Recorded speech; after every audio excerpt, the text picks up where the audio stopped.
Olá, meu irmão, boa noite. Então, a Bíblia, ela é um conjunto de livros, né? Não existe um livro todo chamado Bíblia, né?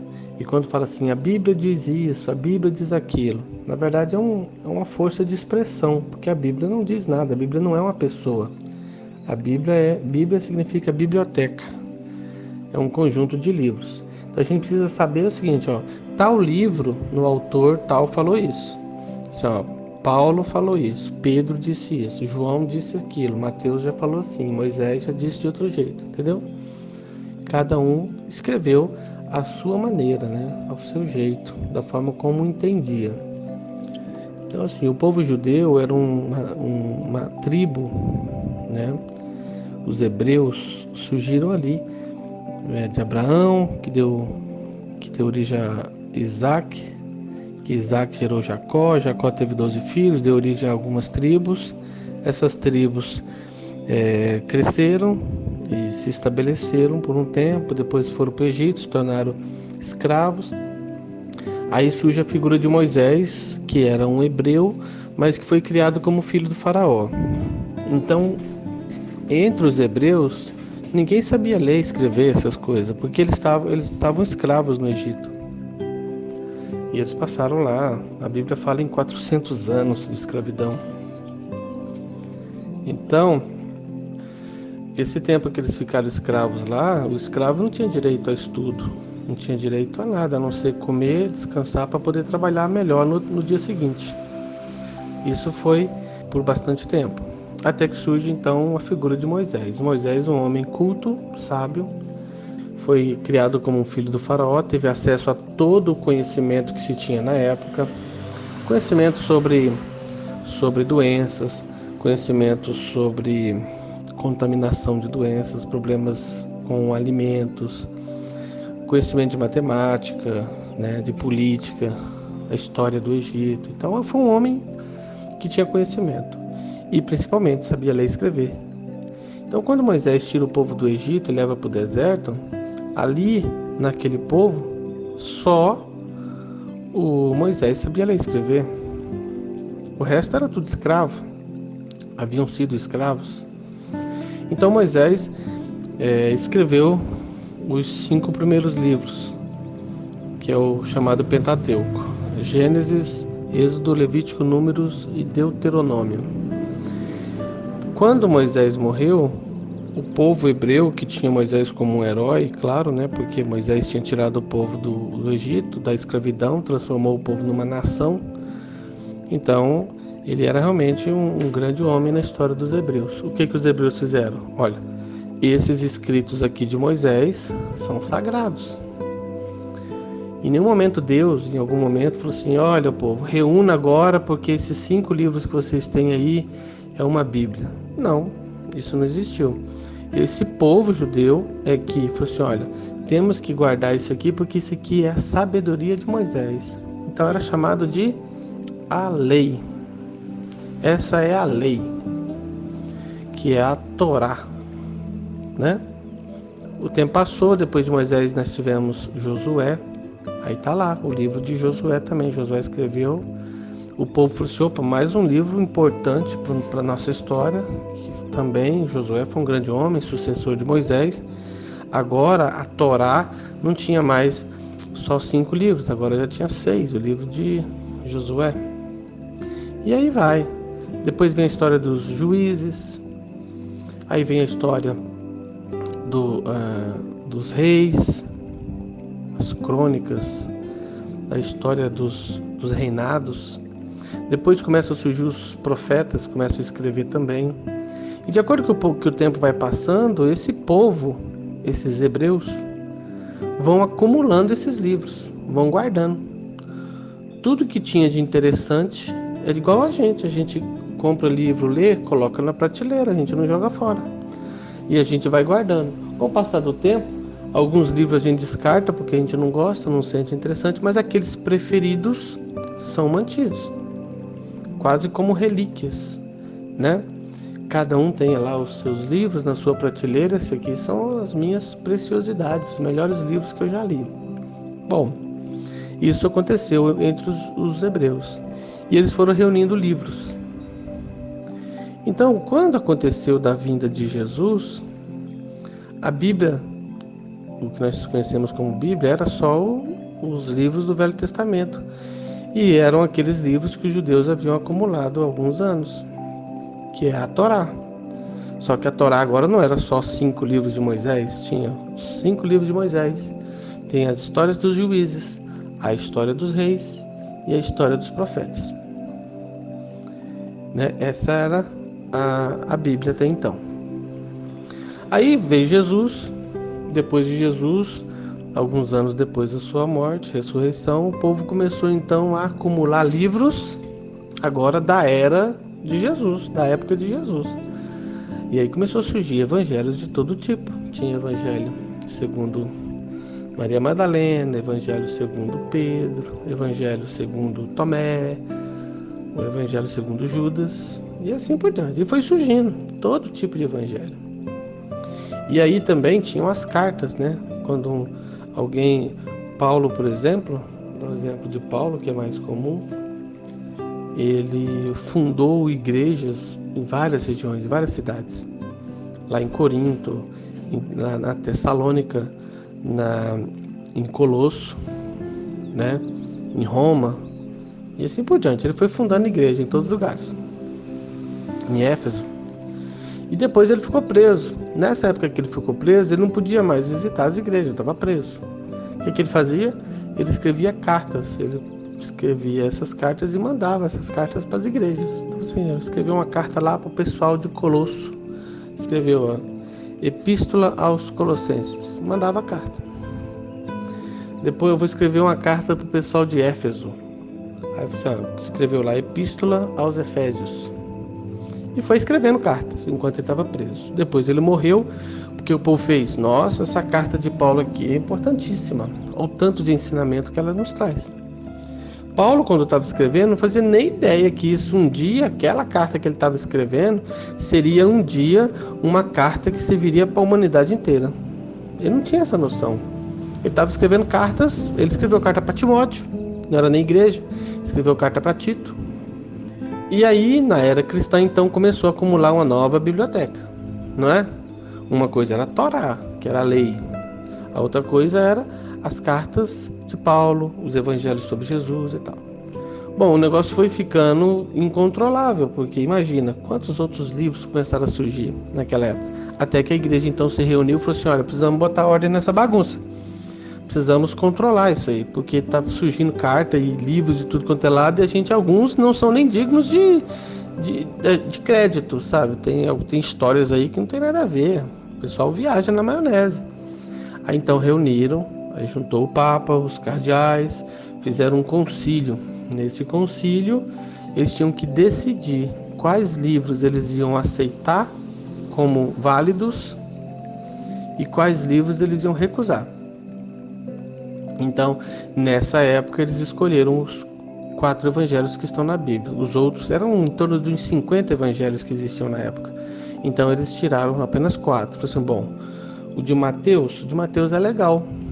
Mateus foi um dos discípulos de Jesus. O que ele escreve ali não tá fora da caixinha. Então vamos manter o de Mateus. Qual o próximo? Marcos. Marcos tinha 12 anos quando Jesus morreu. Mas Marcos viveu muito, mesmo na infância, mas viveu muito do ministério de Jesus e escreveu sobre isso. Então, o de Marcos também é legal. Aí pegaram o de Lucas. Bom, o de Lucas foi discípulo de Paulo. Lucas também trabalhou muito, era um médico. Ele fez uma investigação bem completa sobre a vida de Jesus. Então, vamos manter a de Lucas também. E o de já que a gente salvou o Evangelho de Lucas, vamos salvar também o outro livro que ele escreveu, que foi Atos dos Apóstolos. Aí guardaram lá também. E João, que era o evangelista, falou assim: não, João também foi um grande homem no Evangelho, né? A gente não pode deixar as cartas, o João de fora. Vamos salvar o Evangelho de João, vamos salvar também o livro da Revelação que João escreveu e as cartas que João escreveu também. Salvaram. Bom, e de Paulo? Bom, Paulo não escreveu nenhum evangelho, ele não conheceu Jesus, mas ele escreveu muitas cartas. Então vamos salvar as cartas de Paulo, vamos salvar as cartas de Pedro, Vamos salvar o livro de Judas e também o livro de Tiago. Bom, no final das contas, chegaram lá, deu 27 livros. Não, esse aqui tá bom. Não vamos colocar mais não. Esses aqui, eles carimbaram, ó. Tá carimbado, canônico, esse é canônico. Os outros, todos que estão fora da lista, são apócrifos. E assim, então, formou-se a segunda parte da Bíblia. O que eles tinham antes, que era a Torá, chamava de a lei.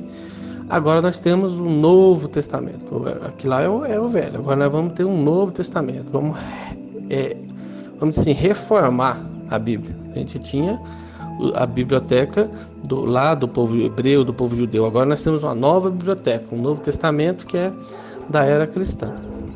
Só que Deus em nenhum momento desceu aqui e falou assim: olha, meus filhos, esses livros aqui são sagrados, esses livros aqui não prestam. Não, de forma alguma. Tudo isso foi uma questão de decisão humana. Sempre foi assim. Os livros que os hebreus reuniram lá no passado sempre foi decisão humana. Tanto o ato de escrever esses livros, que era uma decisão humana, uma visão humana, assim como a decisão de guardar esses livros como sagrados. Haviam outros livros sagrados. Por exemplo, existe um livro famoso, que é o livro de Melquisedeque, que foi descoberto depois, mas que se perdeu no passado e acabou não fazendo parte da Bíblia. Porque os hebreus perderam esse livro. Só que depois de muito tempo, os arqueólogos acharam numa caverna lá alguns livros antigos, e entre eles estava o livro de Melquisedeque. E entre outros livros também. Então tem muitos livros bacanas que acabou se perdendo na história, não fez parte da Bíblia, mas poderia fazer se eles não tivessem sido perdidos, né? Numa época em que se escrevia em papiro, em couro, em pedra, em folha de latão, entendeu? Você escrevia alguma coisa, vinha um incêndio lá, queimava uma parte dos papiros lá, pronto, você já perdia aquela informação para sempre. Além disso, de tempo em tempo, aqueles papiros eles iam se desgastando, não durava muito tempo. Por isso que existia uma profissão que era o dos escribas. E esses escribas tinham a finalidade de ficar transliterando, fazendo cópias, né? Então eles ficavam lá dias e dias, e às vezes entrava a noite adentro, lendo o que estava em um livro, um rolo, passando para um rolo novo. Nesse negócio de passar o que você lê aqui e escreve lá, existe aí um percentual de chance de você fazer alterações. É natural que aconteça, porque é o ser humano. Tem o cansaço, tem a vista cansada, eles não tinham energia elétrica, né, na base da lamparina. Então assim, era muito difícil. E aí quando se queimava um pedaço, aquela parte já se perdia para sempre, não dava tempo nem de fazer a cópia. Então quando a gente lê esses documentos antigos da Bíblia, a gente nota inclusive que às vezes uma história está sendo narrada, ela se interrompe no meio do nada e acabou, parou ali, já começa outro capítulo, outra história, porque aquilo ali perdeu, não tem o que fazer, o que não deu para salvar, não deu. Então assim, quando a gente fala assim, a Bíblia, a palavra de Deus, nós precisamos entender o seguinte: primeiro passo, existe sabedoria ali? Existe inspiração ali? Sim, eu acredito que sim. Eu não nego que a Bíblia contém informações super valiosas, ainda mais considerando-se uma época tão remota em que o homem não tinha conhecimento nenhum, e a gente encontra sabedorias ali que são eternas, que não vão mudar nunca. Princípios e valores de espiritualidade que são para sempre. Então, assim, isso não podemos deixar de valorizar. Mas nós não podemos pegar o texto bíblico literalmente e falar assim: isso aqui foi escrito por Deus, nem a mais nem a menos, é exatamente assim, é perfeito. Não é exatamente assim, até porque cada tradutor faz uma Bíblia diferente. Hoje existem quantos tipos de Bíblia? Qual delas foi escrita por Deus? Tem a Bíblia do adolescente, tem a Bíblia da mulher, tem a Bíblia de estudo, tem a Bíblia do adventista, tem a Bíblia do testemunho de Jeová, tem a Bíblia do Mórmon, tem a Bíblia católica, tem a Bíblia... Gente, acabaram de lançar a Bíblia do homossexual, né? Eles tiram lá a parte que fala que é pecado, a homossexualidade é pecado. Então, o que nós temos que considerar é que existiram livros no passado que continham muita sabedoria. Esses livros foram guardados por esses povos, foram protegidos como algo sagrado. Mas esses livros foram escritos por homens, e esses homens tinham pensamentos acerca de Deus. Não quer dizer que Deus é aquilo que essas pessoas haviam pensado sobre ele. O homem erra. Ele fala uma coisa aqui, ele desmente lá. Por isso que a gente encontra coisas assim na Bíblia. Por exemplo, o escritor de Samuel fala, no mesmo capítulo ele fala assim: eu arrependo-me de ter posto Saul como rei. Deus dizendo: arrependo-me de ter posto Saul como rei. Aí, 15 versículos depois, o mesmo escritor fala assim: porque o Deus de Israel não é homem para se arrepender.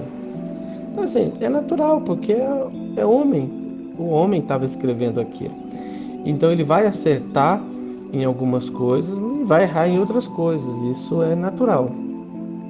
O que nós temos que fazer é extrair aquilo que há de valor e não nos prendemos à literalidade do que está escrito, porque ficou escrito lá que se alguém comete adultério deve ser apedrejado, se alguém trabalha no sábado deve ser apedrejado, se alguém praticar a sodomia, a pederastia, também tem que ser apedrejado. Então, assim, hoje em dia as pessoas não são apedrejadas, mesmo aqueles que acreditam na Bíblia sabem que aquilo ali era uma situação de momento lá do passado. Então não dá para pegar os textos bíblicos de forma literal e fazer um uso nos dias atuais.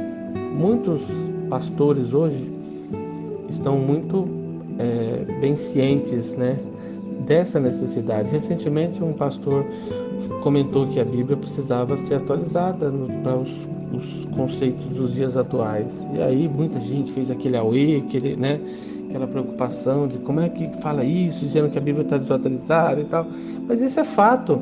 Se a Bíblia não estivesse desatualizada, a gente ainda estaria apedrejando as pessoas que trabalham no sábado, né? A gente ainda estaria apedrejando em público as pessoas que cometem adultério. Então, assim, nós não fazemos mais isso. Por quê? Porque a gente sabe que a Bíblia, isso aí é uma lei desatualizada, já não vale mais para os dias atuais. Só que quando se fala isso, as pessoas querem, né, dizer que está blasfemando ou praticando uma heresia contra a Bíblia. Mas só para encerrar, que meu áudio já está super longo, a Bíblia não é a palavra de Deus escrita por Deus. A Bíblia é o máximo esforço humano para descrever aquilo que o homem entendia sobre Deus. Foi o melhor que eles puderam produzir na época. E eles conseguiram acertar muita coisa e erraram muita coisa. Nós temos que ter a sabedoria de fazer a leitura e compreender o contexto de cada uma dessas coisas e entender que onde o homem coloca a mão é passível de erro.